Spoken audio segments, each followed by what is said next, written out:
Welcome to the HU Pirate Ship Podcast. You can find us at www.hupirateship.com, where we talk about the pirates. You can also find us on all social media platforms, including SoundCloud, Spotify, iTunes, and YouTube, and subscribe for new episodes and content alerts. And now, on to the show. Go Pirates! Welcome to the HU Pirate Ship. It's episode 105. I'm Big Reek along with Hampton Knight. You can follow us on all social media platforms, like, subscribe, and share. And don't forget, we're also on Dr. Cavill's Inside the HBCU Sports Lab every Wednesday live at 7 p.m. Eastern, along with Brandon King of Tennessee State and David Rhodes of North Carolina A&T. Hampton Knight, we got some news to share. How you been? I'm here, bro. Like, I'm here, I'm just put those two daughters to sleep, so I'm here. Yep. Yeah, man. We made time, carve out some time to talk about what we've been talking about a lot in our Slack channel. So we got some good discussions going on in there. So we've been speculating on this for weeks because the program seems like it's been on life support. So looks like everyone did what needed to be done, and that's Earl Boykins has been relieved of his duties as the head Trenton football coach. Boykins. Oh, sorry, my bad. Trent It's all Boykins, good. that kind of day. Trent Boykins, I don't know where that came from, has been relieved of his duties as the head football coach of the Hampton University Pirates. So this year they finished 2-10. Last year they were 5-7, ended on a four-game losing streak for his tenure. The Hmm. Pirates were 7-17, and Yeah, definitely trending down, man. So the team was flat. They looked outmatched all yeah, year, and there was yeah. no signs of turning over. I mean, one of the things I just remember, man. Like there was some game I was watching, man, and like the D line, it wasn't like an overpowering team, but the D line looked like it was a sled drill. Like they were the sled. They were just Yeah, getting. It was, yeah. I was like, wow, they got jacked up, boom, and just Hmm. pushed. I was like, yeah, it's over. It's over. Yeah. Yeah. What'd you think, man? What'd you think of at least of the news? You know what? It reminded me of that scene, if you're familiar with the HBO series The Wire, Oh yeah. where there were two competing drug kingpins, Marlo Stanfield um and Avon Barksdale, and they were both like going at each other. And Avon, instead of like them, Avon kept trying to shoot Marlo or the ops or whatever. He said maybe we need to try the back door, and he like hired like this, a side chick or some little street woman to get Marlo, and Marlo, took a liking to the woman, and he found out that she was double crossing him. And when she found out he was double crossing him, he ended up having to unalive her. And when he went to unalive her, he was accompanied by his partner, Chris Partlow. And he caught her coming out of her home and he goes, Devon. And he gives her taps two to her chest and one to her face. And right when it happened, Chris Partlow looked at Marlowe, who was visibly upset with what happened, and said it needed to be done. So Right.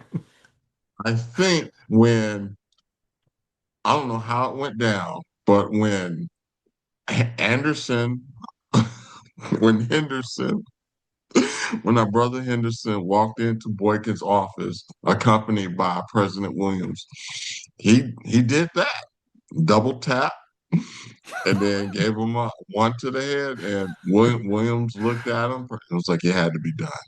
It had to be done." But Right. no, but in all seriousness, I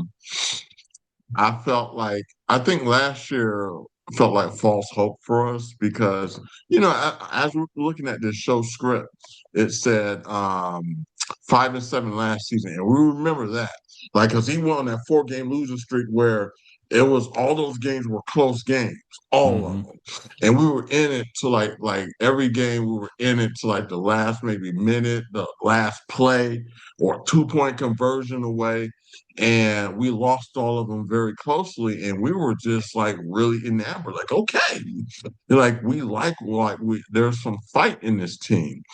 But it was a 4 game losing streak, and we weren't close. We didn't win any of them. But if you think of it, it was a 4 game losing streak that carried over.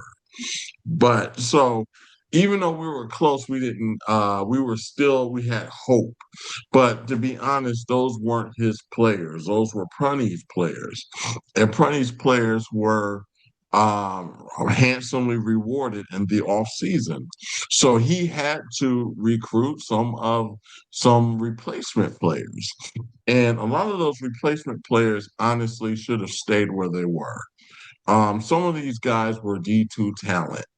And I think the biggest one was there was a lot of, we said it earlier, we were so busy trying to get rid of Christopher Zealous last year, who a lot of people was like, oh, he's inaccurate, he's a running quarterback. And then we turn around and recruit the exact same thing that we Mm-hmm. had last year, and he's not even as close as good as Christopher Zealous. So I felt that I felt that it was insanity, it's the definition of it. And it's just why? And then okay, all right, then you got the kid out of Syracuse. And he was a hope. I mean, he was a pretty decent player, but he's a type of player where you probably would need to have playmakers around him. Whereas, he's a pocket guy. He can get the ball out evenly, but if you do not have the weapons, necessary for him to he won't be successful. He can't carry a team just by himself, but there was definitely skill there. But if you do not have he had the running game, but the running game was often injured, but he didn't have anything else to work with. So if you brought in marginal players at best, and if marginals at best, then that's the best. You're bringing in C players, to a conference that's full of A and B guys, and so we were doomed from the start. Now, unfortunately, me and you, we were very optimistic at the beginning of the season. Boy, yeah. It was Mm. smoking something. Man, we was crack piping. Right. Man, we was on the pipe for It was on real. that pirate pack, boy. Yeah, we was on that pirate pipe for real. And We said 7-5, sniffing the 7-5, playoff. what were we Damn. smoking? Man, we were smoking on something. Yeah, man. But then it's the wild part. It's like I think after Elizabeth City, we knew he was in trouble. You had very undisciplined players. Like you gave them the game. Like they had the ball to end the game with 38 seconds on their own 20. And they marched I think to the 1 yard line in that time frame. And it was multiple penalties for undisciplined behavior that could have been stopped. And I felt that for us, it was like this is a terrible sign because good coaching would have nailed that out.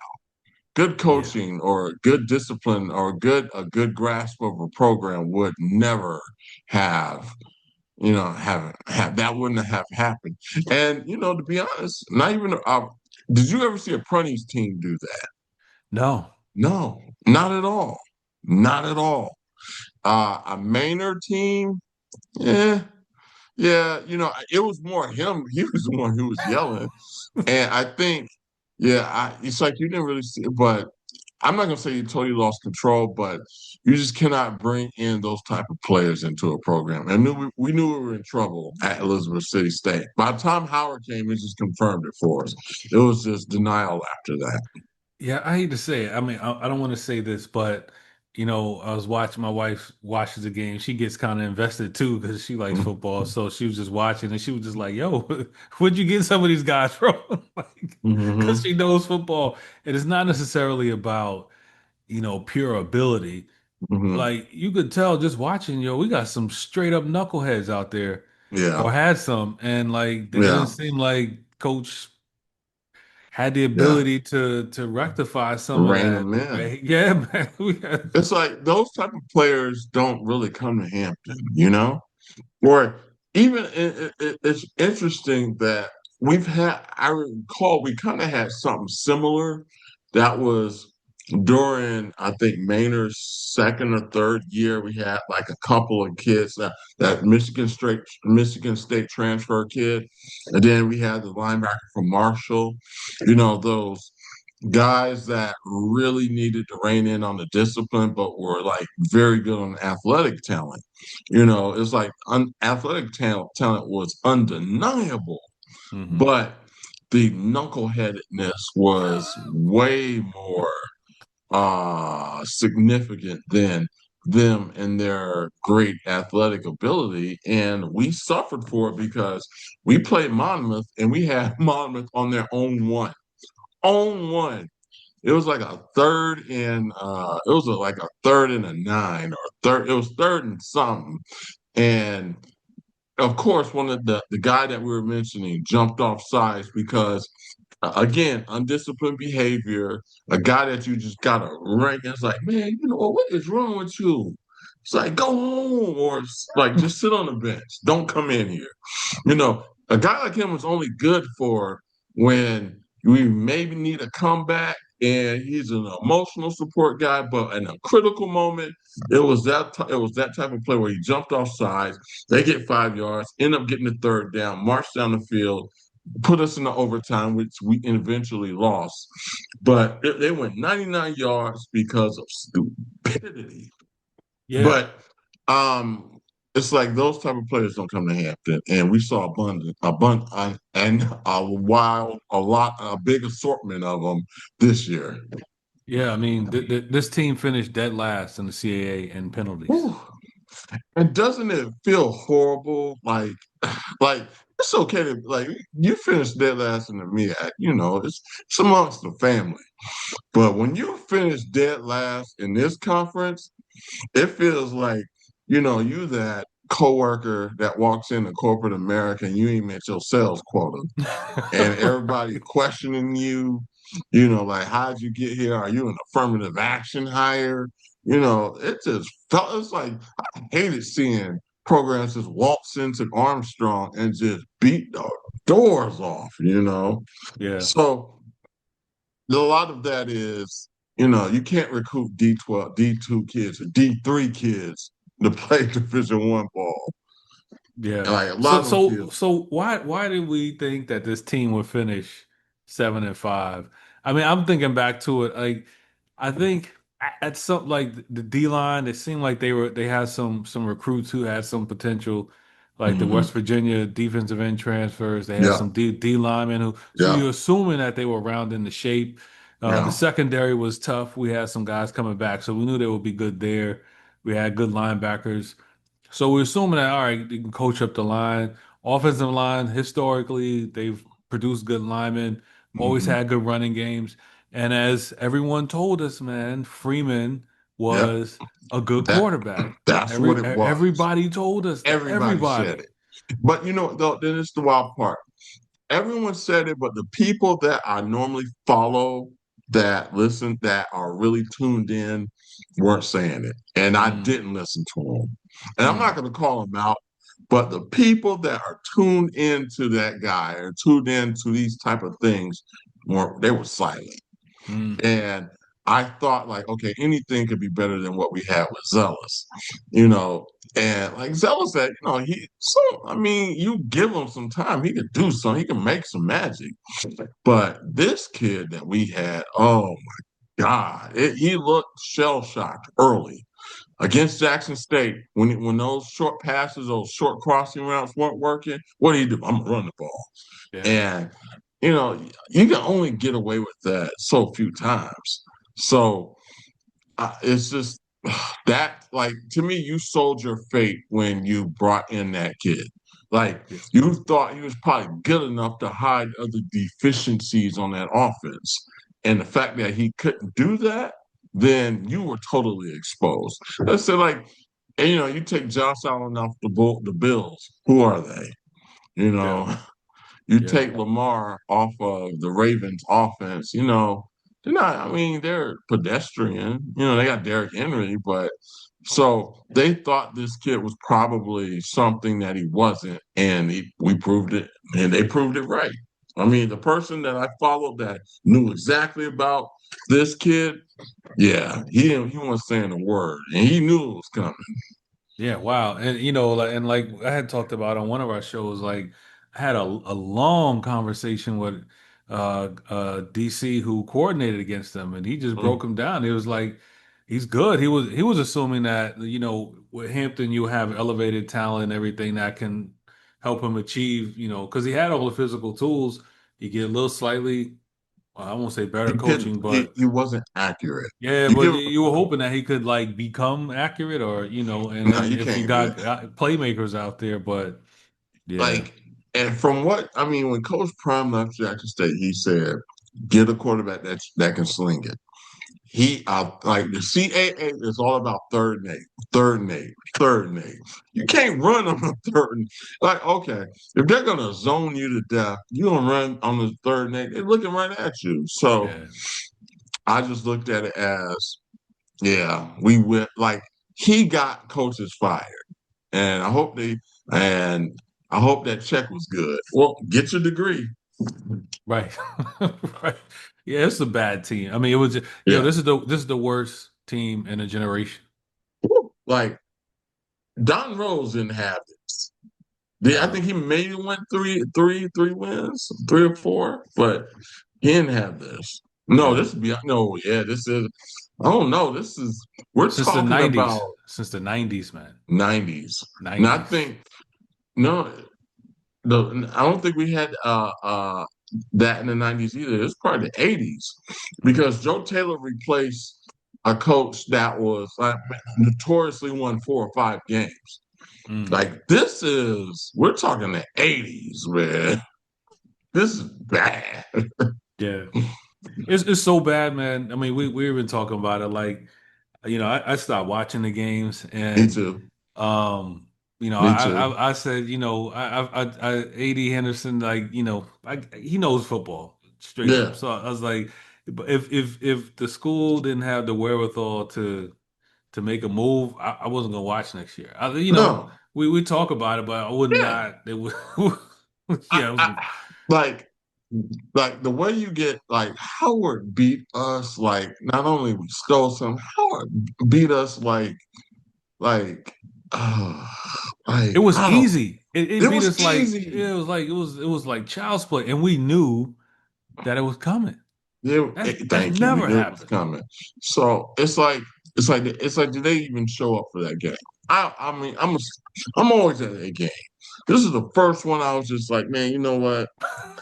It's no, no. I don't want to be there to see a match. It's like this is like a public execution. I don't want to see that. And then Howard's all smug, they talk, I'm you like, don't how want to dare be you around be that. smart? Of all the stuff, how dare you be smart? You ain't beat us what? You ain't been since Don Rose era. Shut up. It just takes one. Yeah, it take one. Oh, yeah. It Let was me like, ask you a question. Oh, go ahead. yeah, Sorry, man. yeah. No, go Uh, ahead, go ahead. So, what is your favorite moment, the highest high of the Boykins era? It has to go back to the his first season. Um, it was always, I would say, those close wins. I mean, it was close. Well, I ain't gonna say close wins. It was close losses. It's like I felt that he I felt that during that time that he kind of exuded what we wanted or what we thought we would want from that program. And I don't have a specific point or time. We beat Howard. We beat Norfolk State. Who else did we? We lost to Morgan. We beat Richmond though, right? Yeah. So I would say beating Richmond. Yeah, that was a great win. I mean, Yeah, yeah, they that was a good dominated. But one. then we turn around and watch Morgan and dominated too. So we were like, eh. But Morgan's good too. Yeah, yep. I'd say for me it's that road win at A&T last season. So Yeah, that was a complete win yeah. last year. Now, you know what? But I mean, A&T was really that bad. So that was a good win. And I appreciate, yeah, that was a dominating win. So the Richmond win and the A&T wins were, I would say, staple wins because it looked like a complete game from the program. But and but I was talking with another person too, and he was telling me with all the talent that Hampton had last year, um, he was well, I ain't gonna say I was talking to somebody who was from a power FCS program. And he was talking about from what the players that Hampton had last year, they wish they could have had. Now I'm talking about this team has won multiple national titles within the last 10 years. They liked our tackles, they liked our receivers. And they said they wanted those guys too. And he said they don't have those guys in that particular skill set is what they coveted that Hampton had. But if you can only go 5-7 with those guys and lose to Morgan, then maybe that wasn't effective as coaching as we thought. Yeah, that's true. I mean, that's partially why we lost. I mean, it was a rough season. I mean, we had at least 10 guys transfer Yeah. up. You, Um, I mean, that's going to happen because if you paying the guy who went to Marshall, the other guy went to, was it West Virginia? mhm. And then the other guy, like a lot of them know in the Bowling Green and all those Appalachian guys, State and Appalachian. Like Coastal Appalachian State, Carolina. how the hell do they have money? But let me stop. Hey, But D-Wave, yeah, well, they D1. They real yeah, no, they're FBS, so they probably have some money. yeah. But my concern for the players is if you want to really move up, now let's keep it real. If you go to Appalachian State, it's still probably gonna be difficult for you to make it to that NFL level.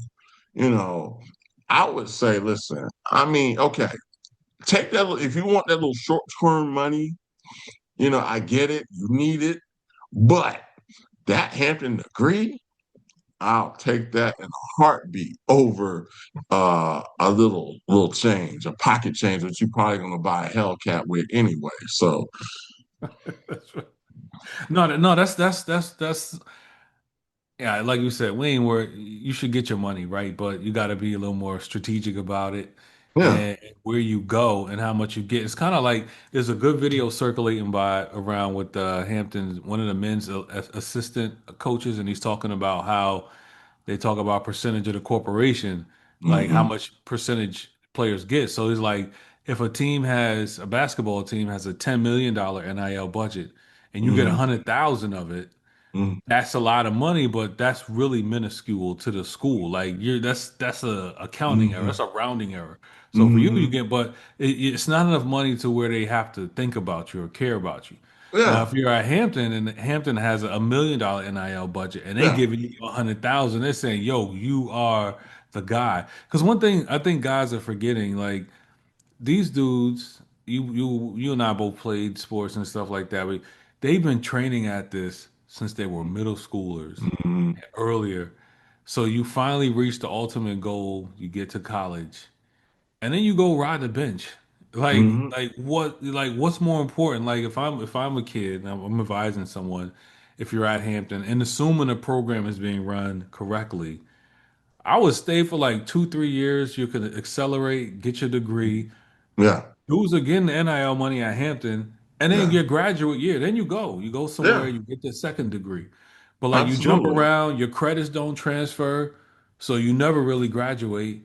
You get the $100,000, that joint's gone. By the time you pay taxes, you got 60 grand left. By the time you buy your car, you buy your little gold, and you put a little money away, it's done. And you look back, it's like I didn't have a good opportunity. I was at Hampton. I could have really, I had a good time there. I had my bonds, and then so what do you get? So yeah, I mean, I think guys should be a little more strategic about that. But you know what we need though? We need a coach who can sell that.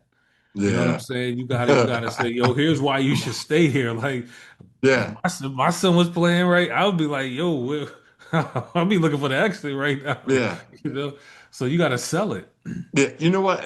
I like the salesman idea. I mean, we kind of had that with Prunty, but he was selling sin to a preacher and then turn around and let me stop. Yeah, but he was Well, more of a CEO kind of guy. yeah, yeah, yeah. You Sorry. know what? I think of like this: all coaches better sell. You gotta hmm sell. So you got I mean, Hampton, I don't think is a hard sell, but at the same time, no, we're not no FBS program. So I mean, and we can't really consider us a top FBS football program. Them days are gone. You got to rebuild it. So I think, yeah, I do agree. We do need a salesman who can recruit, energize, and build a culture. Like we hadn't had a culture since Joe T. Proven winner too, definitely a proven winner. Like Connell Maynard was a proven winner, but he was a one side of the ball guy. Yeah. You can't win on one side of the ball. He didn't care about defense, special teams, or anything else. And so I feel like we've learned our lessons the past 10 years, past 15 years. We let Joe T go, over ego. We didn't. It was that man, Jerry Jones, who thought he could coach the team from the administration building. Then he brought in Jerry Holmes, like, oh man, what? I forgot about him. Yeah, everybody forgets about him. And Jerry Holmes was telling people, he was telling recruits, yeah, I ain't trying to be a Hampton long either. I'm not, I'm trying to get in the NFL too. Then they brought in Don Rose, who, God bless him, he bleeds Hampton blue. I just think that he had maybe one, two good, decent years in there, but for the majority of the time, he was like a placeholder. And Connell Maynard, we're like, he was similar to what Alvin Parker was. He was very, very successful at Winston-Salem State, took him to a national title game. And we hired him when A&T and North Carolina Central said he wasn't ready. And I don't think he fit the Hampton mold. He was kind of not a charlatan, but he was a showman. He had a outspoken personality. Not saying that you can have that at Hampton, but he was a one side of the ball guy. He did recruit well, but he never worked on retaining those players because he brought in some decent guys. Eric Carter, ooh, dog. hmm Sherrod Antoine, dog. Owen Obasui, a dog. Shaka Dirasuba, dog. He brought in, and of course, David Watford, dog. He brought in some guys. But, if you think about it, out of that group, maybe Dirasuba, he graduated, Owen Obasui graduated. But everyone else didn't really pan out. Watford was a late transfer, but that was for 1 year. hmm So we saw that, okay, one side of the ball guy doesn't work. And that's what I guess I know we love out Dr. Alvin Parker, because he kind of fits that Joe T mold. He's successful, he's Well, smart, he's a talk PhD. about who he is. So he's a Yeah, candidate. So people right when it was announced that Boykins was gone, like a flood of text messages. Parker got to yep, be on the list. Parker. So who is Parker? yep. Tell the folks who Parker is. He's a head coach at Virginia Union, and he's very close with Joe Taylor. Joe Taylor is a god here at Hampton who should have a statue, and Armstrong should be Taylor Armstrong Stadium. But for the life of me, I just don't understand why that man drove him out of campus. But he actually beat us with North Carolina Central and beat us convincingly. And he had the iconic quote, "We want that thing in all ones." So definitely feel that he is a fit culturally because he's not like he's an academic. Taylor was an academic. Uh, Taylor really cared about the player. Taylor was a numbers guy, and he cared about discipline and precision. And that's what I kind of feel like Parker is, but he's more of a kind of a meat and potatoes guy, which will work at the CAA. But my only concern with Parker is that it's just like we talked about off air. What kind of staff is he going to bring in? He can bring in your staff, but let's be real. Let's be real. This ain't this ain't the CIAA. So I do agree with what you said, earlier that he does need to bring in real FCS coordinators. Not what A&T did, because you saw what Brown did. He brought in a bunch of FCS coordinators, and they were pitiful. They were pitiful. So I think that's probably like hell. If Chris Peterson is still available, bring his behind back. Yeah. Yeah, Yeah, I mean, I think yeah, on paper he seems like the perfect fit. Joe Taylor, disciple, winning coach, right down the road, knows Virginia, knows recruiting. Like it seems like a hit. But if he gets the job, like I don't bring the whole staff from Union, yeah. man. We Like saw we saw that with Maynard. He brought in the whole staff talking about my staff can win a national title. nah, some of those dudes are probably very, very talented, highly talented, but yeah, it's a different landscape, man. We've seen this movie, so it'd have to start over, interview the best guys, Yeah, get guys who know what kind of ball they're playing here, and so we yeah, can hit the ground running. So yeah. if not Parker, then what other kind of guys? Like we're hearing that, some some FBS guys who want to come back to FCS and want to get their You know feet wet. what? I'm very leery about that because we see what the SWAC does this all the time. They always get a position coach from one of them SEC schools that don't know nothing, that comes in thinking that, oh, I could just bring in SEC rejects to the SWAC. And it never works. Never works. So I felt that when they hired Prunty, he was like, it was along that mold, I'm bringing on with these guys, these big body guys. And he was 26 and 29. Not saying, I mean, it's a below 500 record, but it's somewhat respectable. But it's like if we go ahead and just get an FCS position coach, that'll be fine. But to me, he has to have like a lot of high level FCS work. If we do get an FCS guy who like I'll hopefully this person will come from a winning program, a program not like because if you think about it, Brown came from William and Mary, winning program, winning culture, and he was pitiful. Yeah, well, It's yeah, like we knew that was a poor fit. yeah. Just from his press conference, it was of what he was talking about, what he wanted to do at A&T. We both that's not gonna work. Oh yeah, talking about he wants to be like if it was like a Harvard school or Brown. It's Man, like it's North Carolina, man. I just lived there for 15 years, man. Like, you, nah, like there's just some smart dudes out there, but yeah, that ain't the game down there. Like, no, no, you get some dogs and coach them up and let them yeah. go. That's what you do. You know what? It's like, and this is the funny part. Like I remember Prunty's press conference, and he was like, "Yeah, man, all of our coaches will be assigned to a school in the 757." He didn't even recruit the 757. Like most of his guys came from North Carolina or like kind of like transfers or somewhere out in Lorton, Virginia, somewhere just away. And you know what? This is what makes me wonder: have have players kind of like looked over Hampton now in the 757? I think they have. You know, I felt like now, like even when Taylor was there, we still got about a good number, a sizable number there. Even Rose got a couple out of there. Darren Butts, I remember him, and Dennis Mathis, Phoebus.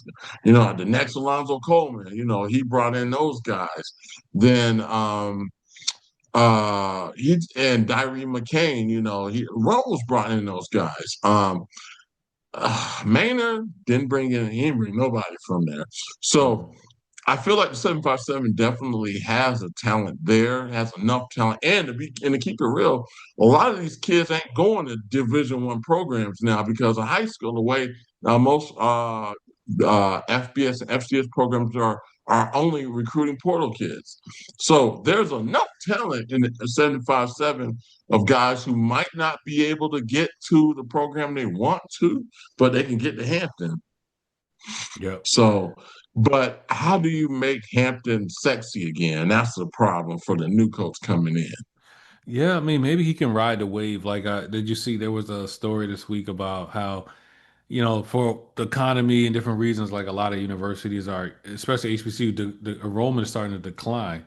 But I think Hampton enrollment's like maybe a Yeah. 40% increase or something like that. So the school is growing, the profile is growing. So maybe we can ride that wave. But if you look at the records recently, you know, it's not that good, right? I mean, if everybody is Mhm. coming to 757 to recruit, why stay Yeah. here? Why? Yeah. Yeah. It's like, what could Hampton offer, these kids? Like, no. We know what the university can offer, but are these kids actually caring about that? Like, I mean, if you think about it, if you're gonna go to Hampton, you're not really thinking about going to the pros. And I mean, that's like if you're going to ODU, you're not really thinking you're gonna make it to the league unless you that dude. So my thing is, listen, you get an excellent education here. Trust me, it looks good on that LinkedIn profile. It looks good on that resume. And think about it in those terms rather than just think about short term. This is a lifetime investment, and this is an excellent investment. And I know coaches who can sell that, but I don't know, man. Oh, you gotta come with a little money now too. I mean, that the money's you gotta come with that. Money You and know, black folk, it's hard for. I still think it's gonna be hard for us to part ways, and give this kid what, man. Look, man. hey, some D2 HBCUs are writing checks. I mean, it's the game, man. You gotta pay. Gotta pay. Let me Yo, ask you a question. So if we yeah, got, Alvin Parker, everyone's keeps bringing his name up. So I'm sure the university is being flooded with names.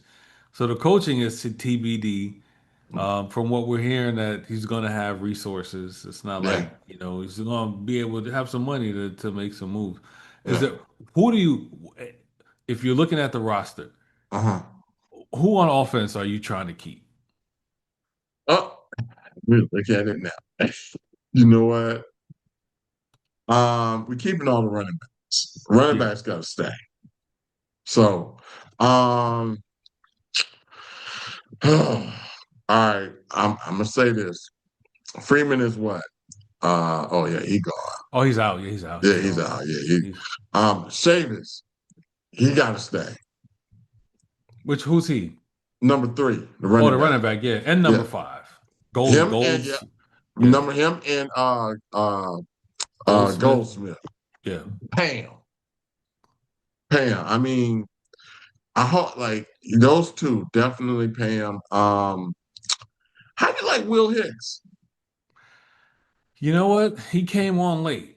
Yeah, I think he started a little bit slow. yeah, He came on late. I'll say this: Will Hicks, when he's on, he he can play. on. He can play with the big boys. Yeah, So I'm sure his phone is ringing right now. yeah, yeah. I'm sure he has some options. But if we could match an offer to keep him, I think you got to keep a talent like him around. Running backs, I'm keeping Marshawn Ferguson. We in and out with him. Yeah, Yeah. yeah. Court number 12. I don't know where they got that kid from. Who's that? Not the kid that played the quarterback. Oh, Five, okay, yeah, 5'10", 180 pounder. yeah, because Nah. yeah, Yeah, no, Woods. no. Nah. Um, How about Moss? Moss, what do you think? oh yeah, Moss. Yeah, keep him. Yeah. You know who What came about on a little bit? I forgot Brayton Number Toll. 14. Number 14, the wide receiver. Yeah, He started, they put the ball in his hands a little bit. yeah. He's a freshman. Like, give him I mean, I don't like this is my thing. if I'm the new coach that come in, it's like, at least let me see the offer that they give you. At least give a chance to match it. Right. If they giving that kid, man, we're gonna give you 15. Bye. Good luck to you. Right. Take that little pocket change. Like that money gonna be gone. That money gonna be gone in a minute. He probably gonna buy some $15,000 glitter pants. So That's Braden Davis, that's crazy. Yeah, what not? That's the $1 million question. What yeah, here's my thoughts on it. I think that man, whoever gets him, they gotta undo a lot of damage. I think his confidence, man, like yeah, he God got damn it. if you just put him out there on air 7-on-7, he Yeah. make all the Oh throws. yeah, It's yeah. like, but once the bullets start flying, yeah, Yeah. yeah, I agree. man, You know what? Let's call him. He'll be a bridge quarterback. So give him bridge money. yeah, Whatever bridge money is in NIL, do that. yep, So I okay. would say keep him. What about Donovan Shepard? Yeah. Yeah. You know my beef with Donovan Shepard, What? and he be pussyfooting, man. Yeah, he does. He don't hit the Nah, hole. He man, be like, nah, he don't he be hitting don't that hole, shot. man. He Nah, be, yeah, he pitter patter. yeah, man, nah. Um, Mm-mm. let's see. Oh God, as I'm going down this line, this roster, it's a lot of no's, man. Ooh, okay, hold on. Canty. Michael Matthews Canty. Oh yeah, yeah, Yeah, keep him.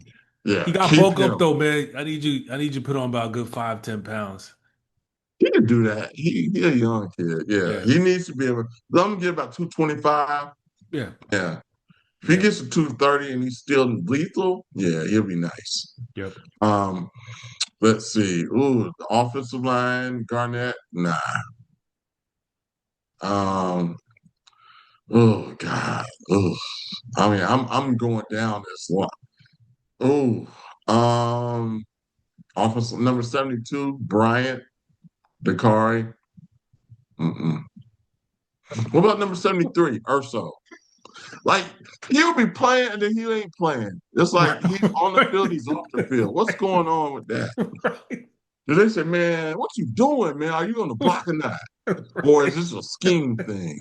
Yeah, That man. is the weirdest scheme I ever seen. Is he Yes. who just starts subbing like they have a different offensive Yeah. line package on Right. certain plays, on Right. certain series. And this shit still don't work.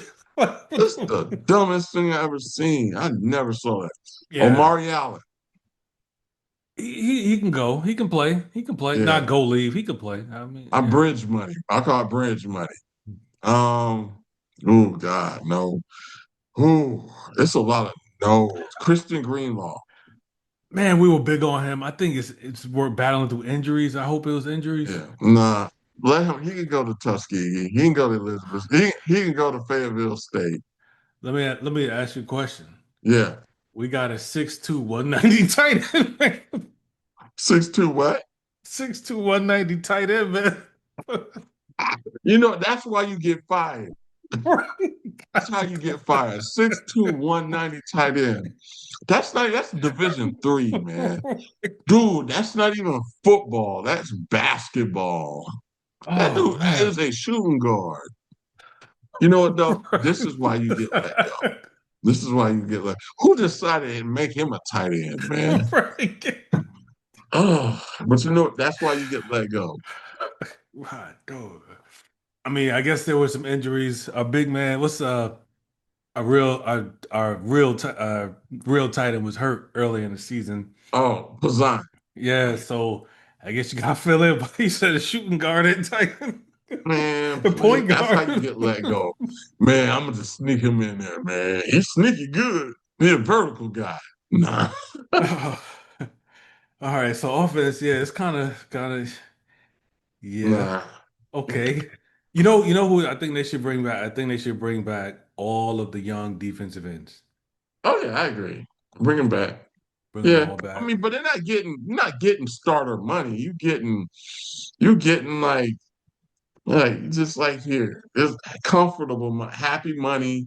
Like this is a FCS program that was last in the CAA.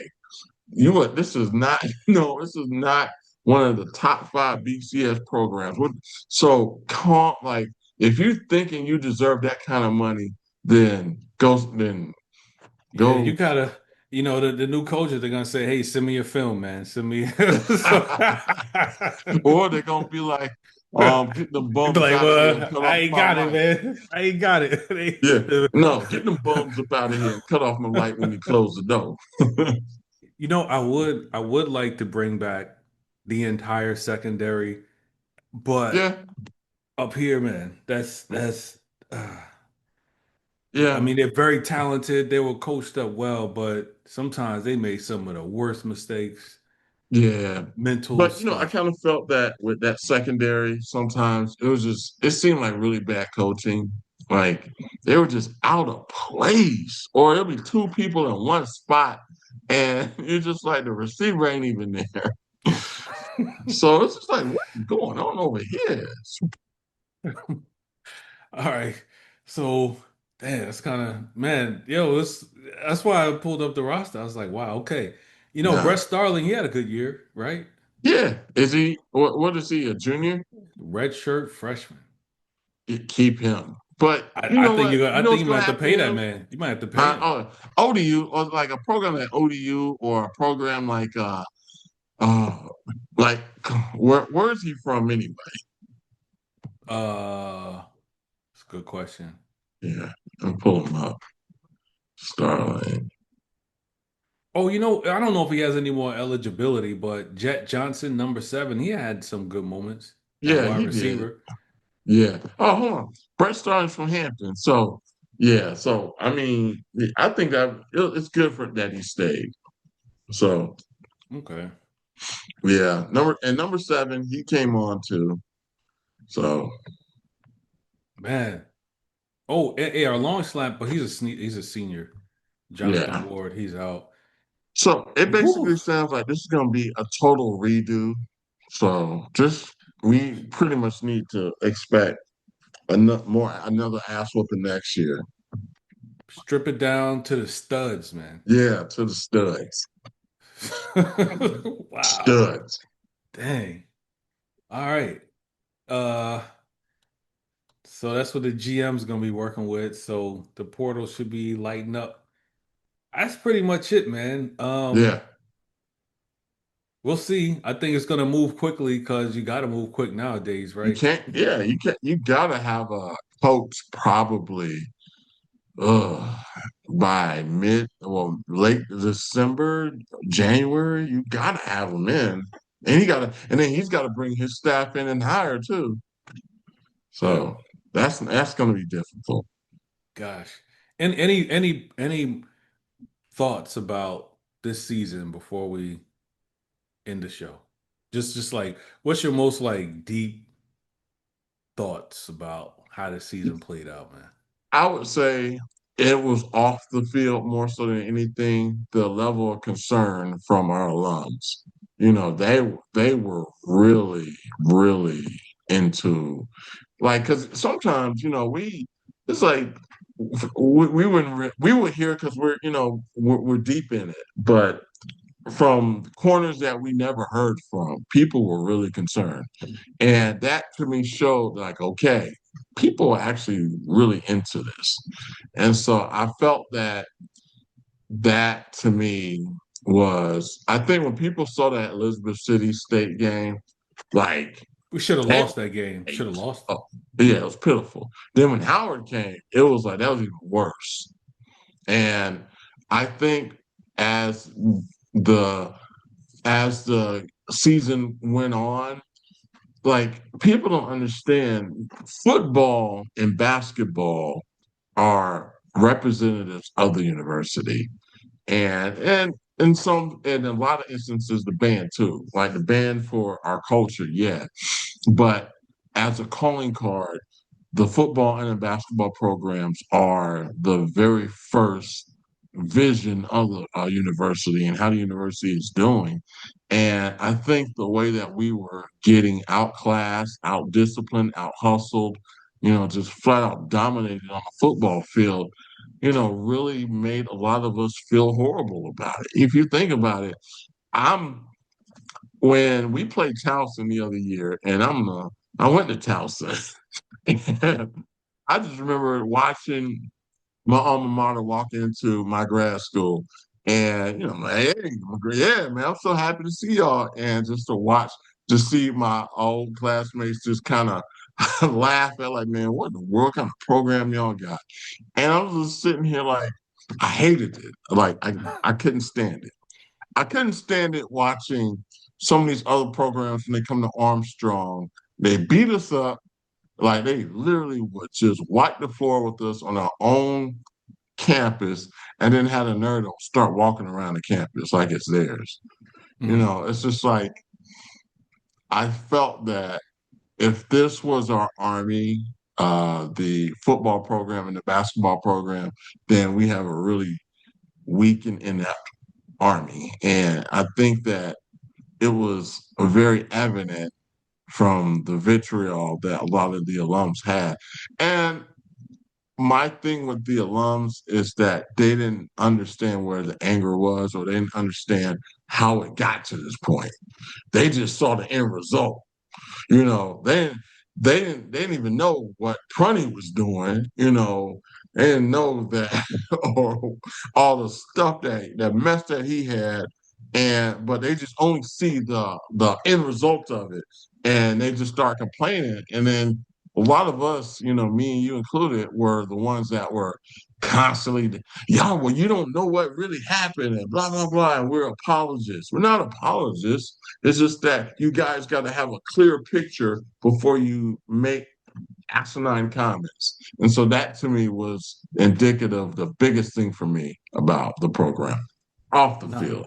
no, that's awesome. I mean, for me, it was how the university handled uh the end of the season was a litmus test to see whether or not like the school is really serious about Yeah, anything. yeah, yeah, Like if the school couldn't get off this situation, then we can't get off anything. yeah, So yeah, no, and so I'm happy that the leadership is there to like move yeah, on past this yeah, mistake. Like, yeah. and so you can, And I feel that we probably just finished paying off that Pronny's contract. And Boykin was like, well, so you year to year, you can get out of here. yeah, man. I mean, so I'm happy that they can get off, the school can get off this mistake and move forward. So it does Yeah, show that there's some vision. So now it's just make the right move. yeah, But man, I hate the football was so bad. yeah. It was so bad. Like the guys were so unprepared. Like Very unprepared. how does that happen? Like either they were unprepared or overmatched. It was like Both, one of the both. two. Like they all showed their, and then if they made a play, it was like a penalty. Like yo, like It's because it's undisciplined. You were underprepared and overmatched. Like we saw, like Rhode Island wasn't really. Now they had a bigger offensive line, but they weren't really that good. Those other programs weren't really good. They were just better coached.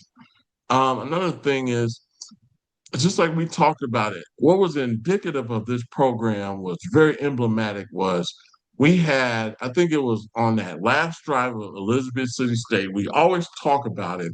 It was a fourth and like maybe like a 13, and we did a zero blitz, mm, all out blitz. And we body slammed that quarterback. We got a penalty because it was like a holding call and it was a late hit, and it was just stuff that we're just like we were pounding our chest, and we're just like, this is the problem. mhm, Hampton does not recruit like undisciplined kids. And when you get that and you cannot control them, then that was a problem. They got the ball, penalty, and like marched it right up the field and then threw. I think a couple plays later, they threw that pass that almost went in the end zone. The dude caught it and was stopped at the 1 yard line. And we're just sitting here like, you know what, to be real, I really wanted to. If we lost that game, I don't think he would have made it out that season, man. yeah, yep, Yeah. yeah, man. Tough year. Yeah. But yeah, kudos to making. So now the AD, this is the last like remnant of the previous administration, right? Even Mm, though, he hired Boykins, he would Boykins still, that was kind of like it wasn't. I probably wasn't who he really wanted, but yeah, it made sense. But now he can really totally remake the department in his yeah, image. So, yeah, I think he's made good hires so far. So yeah, I think he'll continue that tradition. yeah, Uh, and we have something to look forward to next year. yeah, yeah, But yeah, yeah. like you said, man, we had a point guard and tight end, man. God dog. That's why you get let go. Yep. You basically masqueraded a shooting guard for football. They probably gave him big pads and everything. And no disrespect, he's got to be a great athlete to be even trying that. I mean, he trying to block a William and Mary defensive end. Like, good Man, he gosh, wasn't no good athlete. He probably supposed to belong in the CIAA. That's the problem. trying to give Who him props. I tried. I tried. who deserved to get that kid money? But hey, get your degree. Yep. Well, it's gonna clean house. It's gonna be a totally new. It better be a totally new team next year, and except for some of the guys we named, and go Pirates.